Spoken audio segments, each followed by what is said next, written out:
पाठ 6 कन्याकुमारी की सैर। पाठ प्रवेश। बच्चों के जीवन में शैक्षिक भ्रमण का बहुत महत्वपूर्ण स्थान है। इससे उन्हें व्यावहारिक स्तर पर ज्ञान प्राप्त होता है। इस पाठ से इस बात की पुष्टि होगी। आइए देखें कैसे।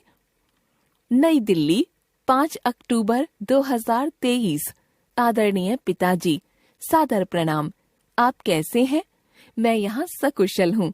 जैसा कि मैंने आपको बताया था कि विद्यालय की तरफ से शैक्षिक भ्रमण के लिए कन्याकुमारी जाने का कार्यक्रम बना था।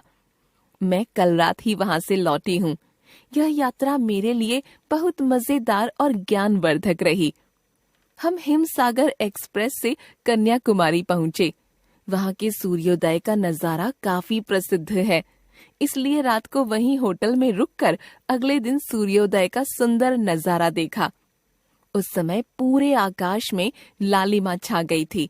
इसके बाद हम कन्याकुमारी अम्मन मंदिर गए। यह मंदिर समुद्र तट पर ही स्थित है।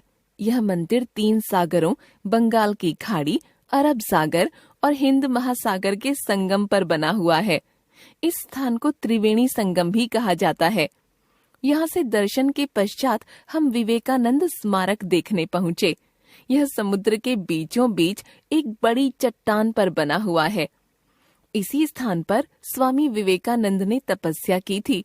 यहीं उनकी एक विशाल प्रतिमा भी बनी हुई है। इसे वर्ष 1970 में बनवाया गया था।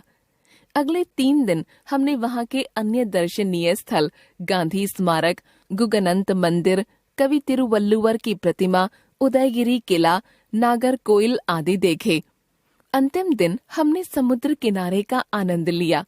वहाँ बहुत सारी तस्वीरें भी खींची। उसके कुछ देर बाद हम वहाँ से रवाना हो गए। मैंने इस यात्रा से बहुत कुछ सीखा है। आपकी और माताजी की बहुत याद आती है। परीक्षा खत्म होते ही मैं आपसे मिलने आऊंगी। आपकी प्यारी पुत्री इशिका।